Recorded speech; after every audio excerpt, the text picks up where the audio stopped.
Hi అండి, welcome to my channel NRK family vlogs. అందరూ ఎలా ఉన్నారండి? బాగున్నారా? నేనైతే చాలా చాలా బాగున్నాను. మీ అందరూ ఎలా ఉన్నారో అయితే నాకు కామెంట్ సెక్షన్లో పిన్ చేయండి. ఇంకా ఈరోజు మార్నింగ్ డ్రింక్ అయితే ప్రిపేర్ చేసుకుంటున్నానండి. సో డ్రింక్లోకి వచ్చేసి నేను ఇక్కడ కొత్తిమీర అయితే తీసుకున్నాను, అండ్ అలాగే హాఫ్ కీరా తీసుకున్నాను, అండ్ అలాగే ఒక ఉసిరికాయ మొత్తం అయితే సీడ్ రిమూవ్ చేసి చిన్న చిన్నగా చాప్ చేసుకుని అయితే వేసుకున్నాను అనమాట. సో నేను 2 మెంబర్స్ క్వాంటిటీకి అయితే చేస్తున్నానండి. సో 1 గ్లాస్ వాటర్ అయితే యాడ్ చేసుకొని నేను ఇంకా గ్రైండ్ చేసుకున్నాను అనమాట. ఇక్కడ నాకు జ్యూస్ అయితే రెడీ అయిపోయిందండి. ఇప్పుడు జ్యూస్ని అయితే ఫిల్టర్ చేసేసుకుంటున్నాను. ఎంత గ్రీన్ కలర్లో ఉందో చూడండి, అండ్ టేస్ట్ కూడా చాలా బాగుంటుందన్నమాట. ఎప్పుడైతే నేను ఇది అలవాటు చేసుకున్నానో నాకైతే చాలా ఫేవరెట్ అయిపోయిందండి ఈ గ్రీన్ జ్యూస్ అనేది. ఇది ఇంకా దీంట్లోకి లెమన్ యాడ్ చేస్తే అయితే ఇంకా సూపర్గా ఉంటుందన్నమాట. ఇక్కడ నేను హాఫ్ లెమన్ అయితే కట్ చేసుకొని పిండుకున్నానండి. ఇంకా ఒక్కసారి అయితే మొత్తం జ్యూస్లోకి ఆ లెమన్ మొత్తం మిక్స్ అయ్యేలాగైతే కలిపేసుకున్నాను.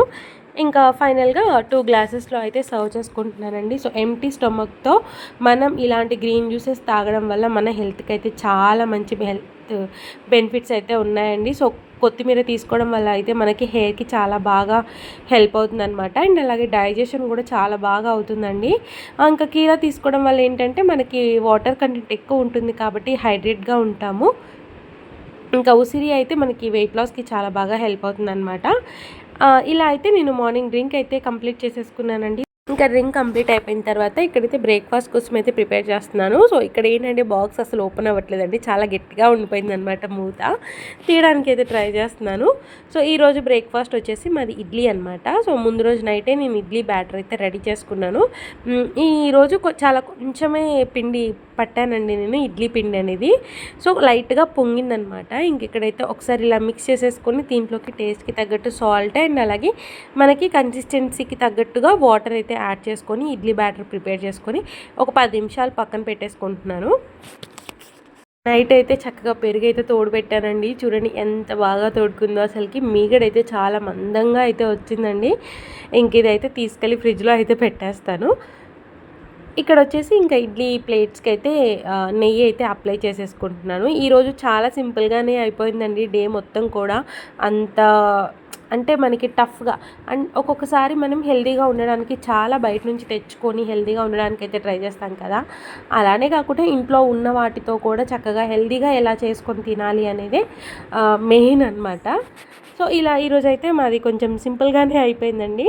ఇంట్లో బీట్రూట్ అయితే అవైలబుల్గా ఉంది కాబట్టి నేను ఎప్పుడూ నెయ్యి అప్లై చేసిన తర్వాత బీట్రూట్ యాడ్ చేసిన తర్వాత బ్యాటర్ అయితే వేస్తాను. బట్ ఈరోజు అలా చేయకుండా బ్యాటర్ వేసిన తర్వాత నేను పైన అయితే బీట్రూట్ తురుము అయితే పెట్టుకుంటున్నానండి. అయితే ఈరోజు నా ఒక్కదానికే పెట్టుకుంటున్నాను, మా వారైతే నాకు వద్దు అన్నారు. ఇంకా పాపకి పెట్టే దాంట్లో కూడా నేను ఏమి యాడ్ చేయలేదన్నమాట. జస్ట్ ఒక ప్లేట్ నా మందం వరకు నేను ఇలా అయితే పెట్టుకున్నాను. ఇంకా పైన అయితే జీడిపప్పు అయితే ఇలా కొంచెం డెకరేషన్ అయితే చేశానన్నమాట. సో చూద్దాం కుక్ అయిన తర్వాత అది మరి విడిపోతుందా లేదా అయితే నాకు తెలియదు, ఎందుకంటే ఎప్పుడు ఇలా పైన అయితే పెట్టలేదండి నేను. సో చూడాలి. ఇంకా ప్లేట్స్ అయితే పెట్టేసుకొని ఇంకా ఇడ్లీ అయితే పొయ్యి మీద పెట్టేస్తాను. సో 10 మినిట్స్లో మనకి ఇడ్లీ రెడీ అయిపోతుంది. సో ఇంకా ఇక్కడ చూసారు కదా, చక్కగా ఇడ్లీకి అతుక్కుపోయిందండి, ఏం ఊడిపోలేదన్నమాట నాకు. సో ఇంకా పల్లీ చట్నీ తీసుకొని చాలా సింపుల్గా అయితే ఈరోజు నా బ్రేక్ఫాస్ట్ అయితే కంప్లీట్ అయిపోయింది. ఇంకా ఇక్కడ లంచ్లోకి వచ్చేసి నేను ఈరోజు పాలకూర ఉల్లిపాయ కారం అయితే చేయబోతున్నానండి. సో ఇది కూడా నేను ఫస్ట్ టైం ట్రై చేస్తానమాట. సో ఎలా వచ్చిందో మీకు కర్రీ ఎండ్ అయ్యేలోపు అయితే చెప్తాను. దానికోసం అయితే ఇక్కడ నేను ఒక 10 నుంచి 11 వెల్లుల్లిపాయలు అయితే తీసుకున్నానండి. ఒక ఆనియన్ పీస్ అయితే మొత్తం తీసుకున్నాను అనమాట. అలాగే దీంట్లోకి ఒక 2 టేబుల్ స్పూన్స్ దాకా అయితే కారం అయితే యాడ్ చేసుకున్నాను. సో కారం అనేది మనకు టేస్ట్కి తగ్గట్టు అండి. ఇదైతే ఇప్పుడు మనం పేస్ట్ చేసుకోవాలన్నమాట. సో ఇంకా మూత పెట్టేసి అయితే నేను మిక్సీ అయితే పెట్టేస్తున్నాను.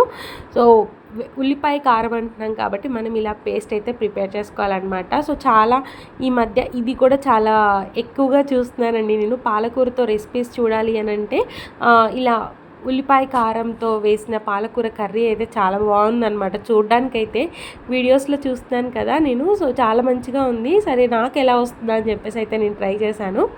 సో ఇక్కడ పేస్ట్ అయితే ఈ కన్సిస్టెన్సీలో అయితే ప్రిపేర్ చేసుకున్నానండి. సో వాటర్ అయితే నేను ఎలాంటి వాటర్ అయితే యాడ్ చేయలేదన్నమాట.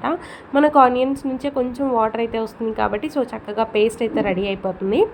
ఇంక ఇక్కడ వచ్చేసి నేను బాండీ అయితే పెట్టుకున్నానండి. దాంట్లోకి ఒక 2 టేబుల్ స్పూన్స్ దాకా ఆయిల్ అయితే యాడ్ చేసుకున్నాను.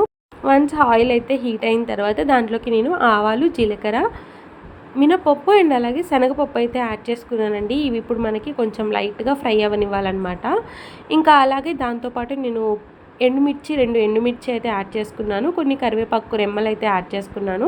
అవి కూడా కొంచెం లైట్గా ఆయిల్లో వేగిన తర్వాత దీంట్లోకి మనం ప్రిపేర్ చేసుకున్న పేస్ట్ అయితే యాడ్ చేయాలి.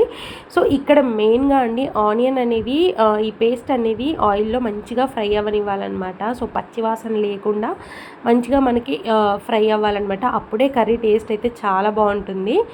ఇంక ఇక్కడ చూసారు కదా, ఇలా కలుపుకుంటూ నేనైతే ఒక 2 నుంచి 3 నిమిషాల పాటు అయితే ఉంచేసానండి. అట్లా ఆయిల్లో ఫ్రై చేసుకున్నాను. ఇంక ఇక్కడ వచ్చేసి నేను 2 కట్టల పాలకూర అయితే తీసుకున్నాను. చాలా తక్కువ ఉందండి నా దగ్గర పాలకూర. సో ఇది ఒక రోజు మందమే వస్తుందన్నమాట. అండ్ అలాగే మనకి ఏంటంటే పాలకూర కర్రీ అనేది కొంచెం కలుపుకుంటేనే రైస్లో మనకి ఎక్కువగా అనిపిస్తుంది అనమాట.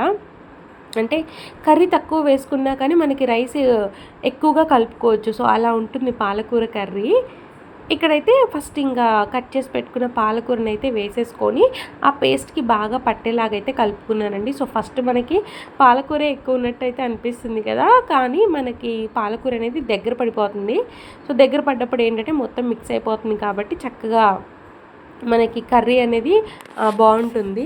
ఇంకా దీన్ని మూత పెట్టేసుకొని ఒక 2 నుంచి 3 నిమిషాల పాటు అలానే ఉంచేసేయాలని. మధ్య మధ్యలో మనం ఒకసారి తిప్పుకుంటూ అయితే ఉండాలి. కింద మనకి అడుగంటుకుపోతూ ఉంటుందన్నమాట. సో అలా అవ్వకుండా మధ్యలో అయితే తిప్పుకుంటూ అయితే ఉండాలి. ఈలోపు మీలో కనుక ఎవరైనా నా ఛానల్ని ఫస్ట్ టైం చూసినట్టయితే ఒకసారి నా ప్రీవియస్ వ్లాగ్స్ చెక్ చేయండి. ఒకవేళ మీకు నచ్చితే నా ఛానల్ని సబ్స్క్రైబ్ చేసుకోండి. అండ్ అలాగే చిన్న లైక్ చేసి షేర్ చేసి కామెంట్ చేయండి. సో దట్ నా వీడియోస్ అనేవి మరికొందరికి అయితే రీచ్ అవుతాయి. ఇంకా ఇప్పుడైతే దీంట్లోకి నేను రుచికి తగ్గట్టుగా పసుపు, ధనియాల పౌడరు అండ్ అలాగే సాల్ట్ అయితే యాడ్ చేశానండి. సో చాలా తక్కువ కర్రీ కాబట్టి నేను దానికి తగ్గట్టుగా అయితే యాడ్ చేశానమాట. సో మీరు కూడా ఎక్కువ క్వాంటిటీ తక్కువ క్వాంటిటీ చేసుకున్నప్పుడు మనం టేస్ట్కి తగ్గట్టు వేసుకుంటే సరిపోతుంది. ఇంక ఇక్కడైతే ఒకసారి మొత్తం మిక్స్ చేసేసుకోవాలండి. సో సాల్ట్ అదంతా కూడా చక్కగా పట్టేలాగా మొత్తం మిక్స్ చేసేసుకోవాలన్నమాట. తర్వాత ఒక 2 నిమిషాల పాటు మూత పెట్టేసుకొని ఉంచేసుకుంటే మనకి కర్రీ అయితే రెడీ అయిపోతుందండి. సో నిజంగా అండి చాలా ఎమ్మీగా అంటే చాలా ఎమ్మీగా ఉంది. ఫస్ట్ టైం ట్రై చేశాను, బట్ చాలా బాగుందన్నమాట. ఇంకా పాలకూర ఉత్తగా చేయకుండా ఇంకా ఇలానే చేద్దాంలే అని చెప్పేసి అయితే ఫిక్స్ అయిపోయాను.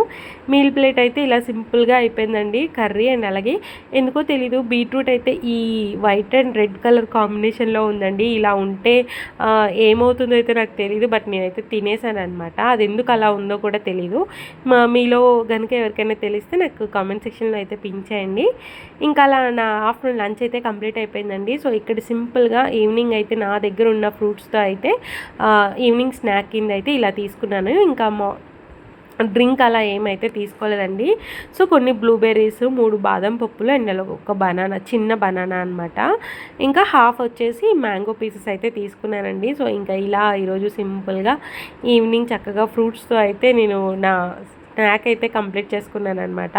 సో అసలు జ్యూస్ చేసుకుందాం అనుకున్నాను కానీ జ్యూస్ అయితే ఎందుకో అన్నీ అవైలబుల్గా లేవన్నట్టయితే అనిపించిందండి. అందుకే జ్యూస్ అయితే చేసుకోలేదనమాట.